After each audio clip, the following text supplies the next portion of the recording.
ओम नमः शिवाय, नमस्ते।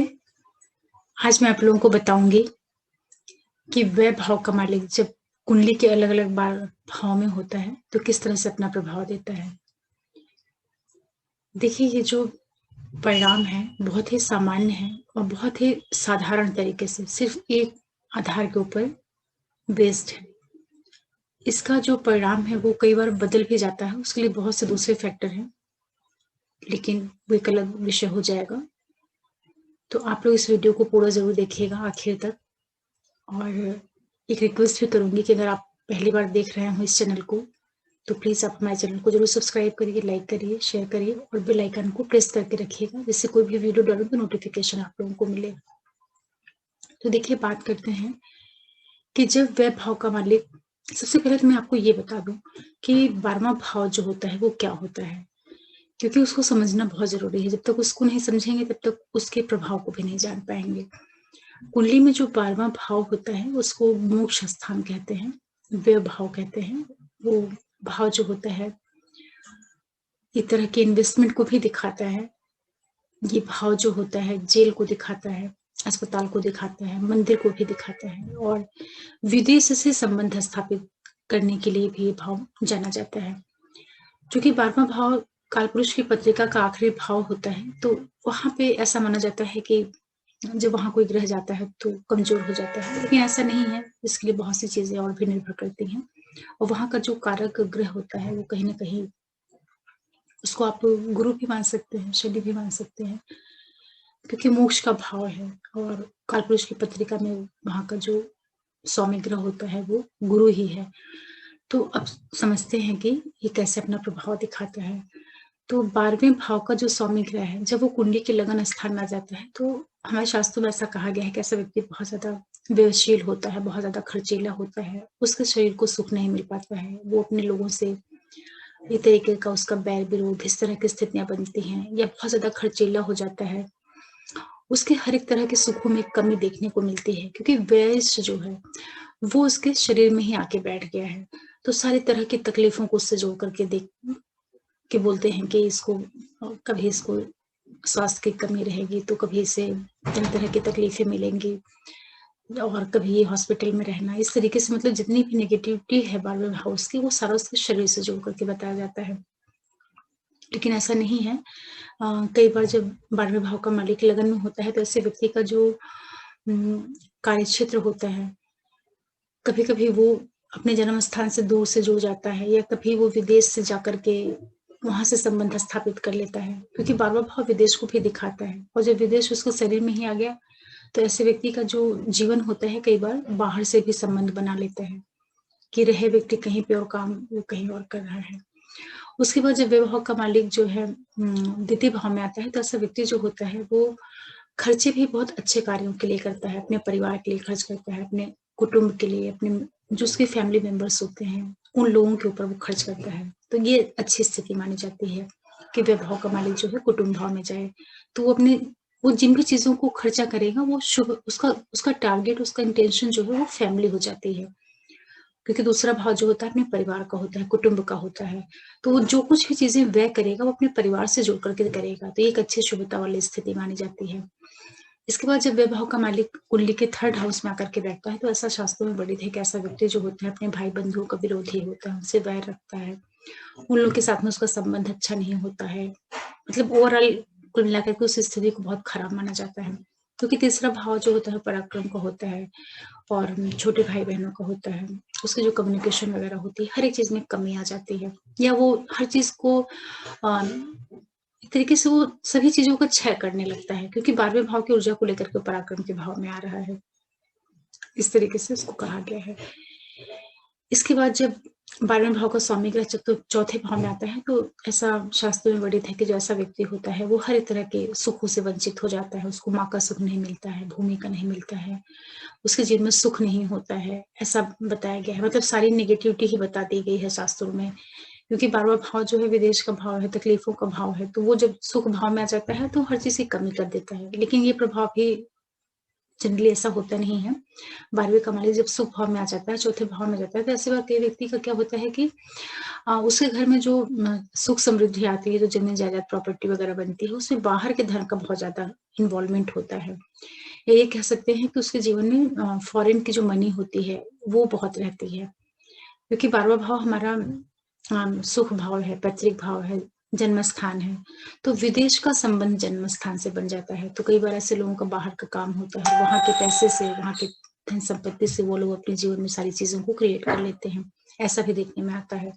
लेकिन फिर भी चूँकि द्वादशीय से है, तो जब चतुर्थ में आएगा, तो थोड़ा बहुत जो चौथे भाव के सुख है, उनमें कुछ ना कुछ ऑब्स्टेकल ज़रूर क्रिएट कर देता है।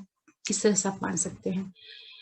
इसके बाद जब 12वें भाव का स्वामी ग्रह पंचम भाव में आएगा, तो शास्त्रों में ऐसा वर्णित है कि जो ऐसा व्यक्ति होता है, उसका अपने बच्चों से बहुत ज़्यादा वैर विरोध होता है, या बच्चों को सुख नहीं मिलता है, या संतान उसकी नहीं होती हैं, या होते भी हैं तो उनसे उसकी एक दूरी बन जाती है, एक वैचारिक दूरी बन जाती है, बुद्धि से वो कम हो जाता है, बुद्धि में भी उसकी कमी रहती है, या जो उसका दिमाग होता है उसका वो गलत चीज़ों में उपयोग कर लेता है।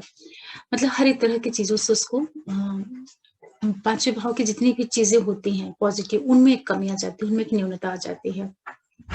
लेकिन ये भी प्रभाव पूरी तरीके से सही नहीं है, क्योंकि 12वें का मालिक जब पंचम भाव में आएगा, तो अपने से तो ये छठे भाव में आ रहा है। तो जो 5वें भाव से संबंधित चीज़ें होती हैं, जैसे अपना संतान वहाँ से देखा जाता है, वहाँ से अपना प्रेम संबंध देखा जाता है, तो उन चीज़ों में थोड़ा-सा ऑब्स्टेकल्स के बाद में चीज़ें मिलती हैं। कहने का तात्पर्य ये है कि जैसे जो भी चीज़ें होंगी, पहले उसमें एक बार ऑब्स्टेकल्स क्रिएट होगा, या एक बार अवरोध पैदा होगा, उसके बाद जाके वो चीज़ें प्राप्त होती हैं। इसको आप इस तरीके से भी समझ सकते हैं। इसके बाद जब 12वें भाव, और एक चीज़ और भी देखा गया है कि जब 12वें का मालिक पंचम भाव में आ जाता है, तो कई बार ऐसे लोगों को जो संतान की प्राप्ति होती है, वो नॉर्मल ढंग से ना हो करके, या उनकी संतान प्राप्ति में कुछ दिक्कतें होती हैं, फिर बाद में वो लोग किसी मेडिकल ट्रीटमेंट के थ्रू फिर उनको संतान की प्राप्ति होती है। ऐसा भी कई बार देखा जाता है, क्योंकि 12वां भाव जो है वो अस्पताल का भी भाव है। तो वो जब पंचम से संबंध बनाता है और अपने से छठे जा रहा है और बच्चे वाले भाव में जा रहा है, तो संतान प्राप्ति के लिए उसको इस तरह की चीज़ों को यूज़ करना पड़ता है। फिर 12वें का मालिक जब छठे भाव में आता है, तो ऐसे व्यक्ति का शास्त्र में कहा गया है कि ऐसे व्यक्ति का अपने बंधु-बांधुओं से बहुत ज़्यादा वैर विरोध होता है, क्योंकि छठा भाव अपना मामा पक्ष भी होता है, तो उसका सभी से एक तरीके का विरोध, लड़ाई झगड़ा, इस तरह की स्थितियाँ उसके लिए निर्मित हो जाती हैं। बहुत ज़्यादा कर्जे वगैरह लेना, या हमेशा ही परेशान रहना, तकलीफ़ें होना उसके शरीर में, इस तरह से बताया गया है। लेकिन ये भी प्रभाव बदल सकता है, इसके फिर दूसरे फैक्टर हो जाएँगे, कि 12वां भाव जो है कॉम्पिटिशन का भी है, 12वां भाव जो है मेडिकल का भी है, जेल का भी, सॉरी कोर्ट कचहरी का भी है, इन चीज़ों का भी है। तो उसका जब संबंध बनता है, तो कहीं न कहीं उसके जीवन में थोड़ा बहुत कोर्ट कचहरी, वाद-विवाद, इस तरह की चीज़ें लगी ही रहती हैं, चाहे वो किसी भी वजह से हो। लेकिन 12वें का स्वामी छठे से संबंध बनाएगा, तो कुछ न कुछ उसके जीवन में डिस्प्यूट जैसी चीज़ें ज़रूर लगी रहेंगी। फिर 12वें का मालिक जब सप्तम भाव में होता है, तो शास्त्रों में ऐसा वर्णित है कि ऐसा जो व्यक्ति होता है, अपनी पत्नी के ऊपर बहुत खर्च करता है, और कहीं-कहीं तो ऐसा भी लिखा है कि वो स्त्रियों के लिए बहुत ज़्यादा धन खर्च करता है, या पत्नी के ऊपर व्यय करना, अपने व्यापार में धन का अपव्यय कर देना, या जो भी वो काम कर रहा है उसमें उसको लॉसेस हो जाना। तो 7वां भाव जो है वो अपने लाइफ पार्टनर का होता है, व्यापार का होता है। तो जब 12वें का मालिक उसके 7वें भाव से संबंध बनाते हैं, तो कई बार उसको लॉसेस ज़्यादा हो जाता है। अगर कोई व्यापार कर रहा है तो वहाँ लॉस हो जाए, या पत्नी के साथ संबंधों में लॉस हो जाए, इस तरह की चीज़ें देखने को मिलती हैं। इसके बाद जब 12वें भाव का स्वामी अष्टम भाव में आता है, तो इसको बड़ी अच्छी स्थिति मानी गई है कि ऐसा जातक बड़ा सज्जन होता है, बड़ा सॉफ्ट स्पोकन होता है। वो आयु के लिए कहा गया है कि उसकी आयु मध्यम होती है, बाकी हर एक दृष्टि से उसको काफ़ी शुभ बताया गया है। क्योंकि 12वां भाव जो होता है वो लॉस का भाव होता है, और अष्टम भाव जो होता है वो भी तकलीफ़ों का भाव है। लेकिन वहाँ का मालिक जब अष्टम में आता है, तो ऐसे व्यक्ति को लोग बहुत पसंद करते हैं। मोस्टली ऐसा देखा गया है कि ऐसा व्यक्ति बहुत लोकप्रिय हो जाता है, या उसका व्यक्तित्व ही कुछ ऐसा होता है कि सबका प्रिय रहता है। और आयु के लिए कहा गया है कि मध्यम होती है आयु। इसके बाद जब 12वें भाव का मालिक नवम भाव में आता है, तो ऐसा जो व्यक्ति होता है उसका अपने पिता से वैर विरोध, गुरुओं से वैर विरोध, हर एक चीज़, जितनी भी शुभता वाली चीज़ें होती हैं, उन सारी चीज़ों से उसका एक डिस्टेंस बना रहता है। तो नवां भाव जो होता है वो उच्च शिक्षा को लेकर के होता है, धर्म को, अध्यात्म को। तो ऐसे व्यक्ति का इन सारी चीज़ों से एक तरह उसका मन उसका हटा रहना, या इन कार्यों में, शुभ कार्यों में उसका मन नहीं लगना, इस तरीके से संबंध जोड़ करके देखा गया है। लेकिन ये भी ज़रूरी नहीं है, कई बार 12वें का संबंध 9वें से होता है तो ऐसा व्यक्ति का संबंध ही विदेश से बन जाता है, तो फिर ऐसा व्यक्ति विदेश में जाके बहुत सक्सेसफुल हो जाएगा। अपने व्यवसाय के लिए, अपने एजुकेशन के लिए, अपने धार्मिक एक्टिविटीज़ के लिए फ़ॉरेन से उसका संबंध बने और वो फ़ॉरेन में ही सेटल हो जाए, इस तरह के योग भी कई बार निर्मित होते हैं। फिर भी ओवरऑल जो कहा गया है कि पिता से वैर, गुरु से वैर, सारी अच्छी चीज़ों से उसका कहीं न कहीं एक मनमुटाव या एक डिस्टेंस रहती है। इसके बाद जब 12वें का लॉर्ड जो है 10वें भाव में आता है, तो इसके लिए बताया गया है शास्त्र में कि ऐसे व्यक्ति को राज कार्यों में व्यय होता है। मतलब उसका पैसा, जो संपत्ति होती है वो सरकारी चीज़ों में उलझ के खत्म हो जाती है और पिता से भी एक वैचारिक मतभेद रहता है, उसके कार्यक्षेत्र में एक अवरोध बना रहता है, इस तरह की स्थितियाँ निर्मित होती हैं। लेकिन ये भी बात जो है पूरी तरह सही नहीं है। कई बार जब 12वें का संबंध 10वें भाव से बनता है, तो ऐसा जो व्यक्ति होता है, उसका कार्यक्षेत्र ही विदेश से संबंधित हो जाता है या उसके कार्यक्षेत्र में विदेश का इन्वॉल्वमेंट हो जाता है।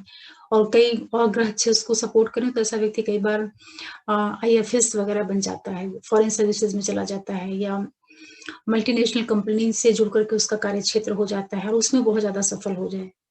ऐसा नहीं है कि 12वां भाव का मालिक 10वें में आएगा तो हमेशा वो तकलीफ़ें ही देगा, लेकिन फिर भी कहा गया है, शास्त्रों में जो वर्णित किया गया है कि 12वें का मालिक 10वें में आएगा तो व्यय करता है, खर्चों जो राजकार्यों में व्यय कर देता है। इसके बाद जब 12वें का मालिक जो है एकादश भाव में आता है, तो ऐसे व्यक्ति का जो धन होता है, वो अपव्यय होता रहता है, कहीं न कहीं खर्च होना या बड़ी मुश्किल से उसके पास धन का आना होता है, क्योंकि 12वां भाव जो है वो व्यय का है, खर्चों का है, उसका मालिक अपने से द्वादश में आ रहा है। तो उसको पैसे-रुपए ही बड़े कष्ट से मिले या हमेशा उसका जो है, जो बड़े भाई-बहन हैं या जो उसका मित्रगण है, जो जो समाज के बड़े लोग हैं, उन लोगों से हमेशा एक डिस्टेंस बनी रहना, एक वैचारिक मतभेद बना रहना या उनसे उसकी ट्यूनिंग नहीं बन पाना, इस तरीके से भी आप इसको समझ सकते हैं। तो द्वादश भाव के मालिक का जो एकादश भाव में आना है, ये भी बहुत अच्छी स्थिति नहीं बताई गई है शास्त्रों में। अ, उसके जो भी पैसे-रुपए आएँगे, वो कहीं न कहीं खर्च हो जाना, जो उसकी पूरी प्राप्तियाँ होंगी, इनकम होगी, वो खर्च हो जाना, खर्च होते रहना, इस तरह से इसको जोड़ करके देखा जाता है। इसके बाद जब 12वें भाव का मालिक 12वें ही भाव में बैठता है, तो ऐसा जो व्यक्ति होता है, बहुत ज़्यादा खर्चीला हो जाता है और वो खर्चे किसी भी चीज़ के ऊपर कर सकता है, चाहे वो अच्छी चीज़ों में कर ले और चाहे वो गलत चीज़ों में कर ले। अच्छी चीज़ों में तो फिर जैसे वो धार्मिक क्रियाकलापों में भी कर सकता है, लोगों को दान में भी कर सकता है और बुरी चीज़ों में ये है कि चूँकि 12वां भाव जो है शय्या भाव भी होता है और भोग का भी भाव कहीं-कहीं बताया जाता है कि भोग भोग विलास भी 12वें भाव से देखते हैं, क्योंकि वहाँ पे शुक्र जो है उच्च की राशि का माना जाता है। तो इनडायरेक्ट जो है 12वें भाव में शुक्र की भी ऊर्जा होती है, तो जो 12वें का मालिक 12वें में बैठता है, तो ऐसा जो व्यक्ति होता है वो खर्चे भी करता है, तो अपने भोग विलास भी करता है। और कई बार वो इन इन खर्चों को जैसे मंदिर निर्माण है या अस्पताल बनवाना, पुण्य के कार्यों में भी कर देता है। ऐसा नहीं है कि वो हमेशा नेगेटिव ही होगा। फिर भी 12वें का मालिक 12वें में बैठे तो कुल मिलाकर के स्थिति फिर भी ठीक रहती है। तो उसको पैसे को गलत चीज़ों में ना व्यय करे। तो ये जो मैंने भी आप लोगों को बताया बहुत ही सामान्य आधार को बहुत ही सामान्य, बहुत सिंपल तरीके से बताया है कि 12वें का लॉर्ड जब कहीं जाएगा तो कैसे प्रभाव देगा। अब ये प्रभाव बदल भी सकता है। अब ये प्रभाव कैसे बदलेगा? इसको समझने के लिए आप इस तरह समझिए कि जब 12वें भाव का मालिक ग्रह किसी भाव में जाकर के बैठ रहा है, तो उस भाव में वो किस नक्षत्र में बैठा हुआ है, उस नक्षत्र का स्वामी ग्रह कुंडली के किन भावों का स्वामी होकर के कहाँ पे बैठा है। 12वें का मालिक जहाँ जाकर के बैठा है, वो पाप कर्तरी में है कि शुभ कर्तरी में है। 12वें का मालिक जहाँ जाकर के बैठा हुआ है, उसके ऊपर शुभ ग्रहों का प्रभाव है कि अशुभ ग्रहों का प्रभाव है। उसके बाद जो 12वां भाव है, उसमें कौन से प्लैनेट बैठे हुए हैं, 12वें भाव के आस-पास शुभ कर्तरी है या पाप कर्तरी है। कहने का तात्पर्य ये है कि फिर 12वें भाव का जो कारक ग्रह है, उसकी क्या स्थिति है। कुल मिलाकर के ये है कि इतने अधिक फैक्टर्स होते हैं कि केवल एक आधार पे 12वें के परिणाम को नहीं डिसाइड किया जा सकता है। फिर भी मोटा-मोटा एक आइडिया के लिए सामान्य तौर से कि कैसे प्रभाव दिखा सकता है ये। 12वीं का लॉर्ड कुंडली के अलग-अलग 12 भाव में जाएगा तो कैसे प्रभाव देगा, आज मैंने उसी के बारे में आप लोगों को बताया। तो आशा कर रही हूँ कि आप लोगों को ये वीडियो से कुछ सीखने को मिला होगा, कुछ थोड़ी बहुत जानकारी मिली होगी जो मेरे पास है मैं आप लोगों को बता रही हूँ। और साथ में रिक्वेस्ट करूँगी कि अगर आप लोगों को अच्छा लग रहा हो मेरा वीडियो, मेरा चैनल पसंद आ रहा हो तो प्लीज़ आप हमारे चैनल को ज़रूर सब्सक्राइब करिए, लाइक करिए, शेयर करिए और बेल आइकन को हमेशा प्रेस करके रखिएगा, जिससे कोई भी वीडियो डालूँ तो नोटिफ़िकेशन आप लोगों को मिले। आगे मैं एस्ट्रोलॉजी से रिलेटेड फिर कोई जानकारी लेकर के आऊँगी, तब तक के लिए ओम नमः शिवाय, नमस्ते।